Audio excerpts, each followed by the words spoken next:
wings.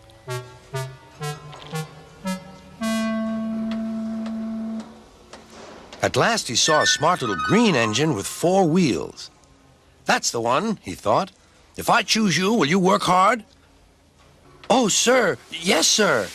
That's a good engine. I'll call you Percy. Yes, sir. Thank you, sir. And Sir Topham Hatt brought Percy back to the yard. Edward, he called. Here's Percy. Will you show him everything?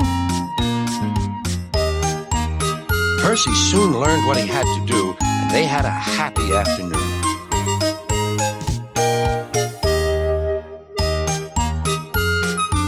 Then Henry came by, hissing as usual. Wheesh went Percy. Henry jumped and ran back to the shed.